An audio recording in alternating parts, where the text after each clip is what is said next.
রমনা পার্কে শুয়ে বসেই সময় কাটাচ্ছে বাংলাদেশ জামায়াতে ইসলামের নেতাকর্মীরা।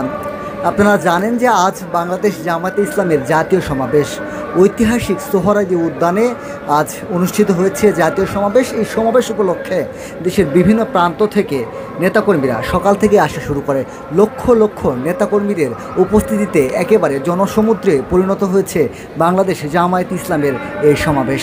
7 দফা দাবিতে সমাবেশ করছে জামায়াত ইসলামী এবং তাদের যে নেতাকর্মীরা রয়েছে তাদের যে চাপ, মানুষের ঢল কিন্তু আমরা সকাল থেকে লক্ষ্য করেছি, বিশেষ করে নৌ, রেল এবং সড়ক পথে।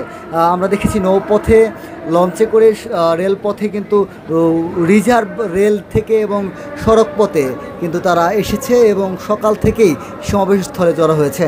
একেবারে বলা চলে যে একেবারে জনসমুদ্রে পরিণত হয়েছে এই সমাবেশস্থলে। এবং আজকে প্রচণ্ড তাপদাহের কারণে কিন্তু অনেকটাই ক্লান্তি বা অনেকটাই ক্লান্ত হয়ে পড়েছে সবাই। এই কারণেই কিন্তু এই রমনা পার্কে শুয়ে বসেই বিশ্রাম নিচ্ছেন নেতাকর্মীরা। এবং আমরা যেমনটি জেনেছি যে যারা ঢাকার বাইরে থেকে এসেছেন তারা গত রাতে বিভিন্নভাবে, বিশেষ করে বাস, ট্রাক এবং লঞ্চ এবং রেলপথে এসেছেন। অনেকে দাঁড়িয়ে দাঁড়িয়ে এসেছেন, অনেকে হেঁটে এসেছেন। বসুন্ধরা টিস্যু, অশুদ্ধতার বিরুদ্ধে এক বিন্দুও ছাড় নয়। সব মিলিয়ে তারা কিন্তু প্রচণ্ড রকম ক্লান্ত। এই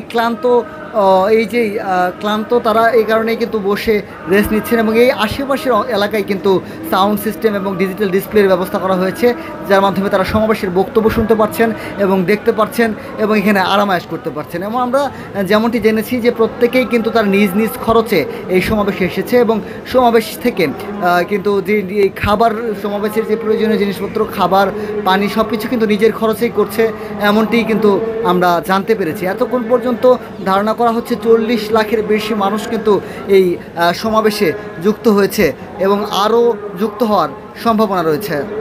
মূলত 7টি দাবিতে তারা এই জাতীয় সমাবেশ করছে। এই ঐতিহাসিকবারে প্রথমবারের মতো স্বাধীনতার পর এত বড় সমাবেশ করছে জামায়াতে ইসলামী। প্রথম যেই দাবিটি তাদের রয়েছে সেটি হচ্ছে লেভেল প্লেয়িং ফিল্ড নিশ্চিতকরণ এবং জুলাই সহ সকল গণহত্যার বিচার, এটা দ্বিতীয় দাবি। এবং তৃতীয় যেই দাবিটি প্রয়োজনীয় মৌলিক সংস্কার।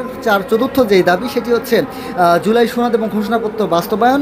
পঞ্চম যে দাবি সেটি হচ্ছে জুলাই গণঅভ্যুত্থানে শহীদ ও আহত পরিবারের পুনর্বাসন। 6 নম্বর যেই দাবি পিআর পদ্ধতিতে জাতীয় নির্বাচন। এবং 7 নম্বর যে দাবি সেটি হচ্ছে 1 কোটির বেশি প্রবাসীদের ভোট নিশ্চিতকরণ।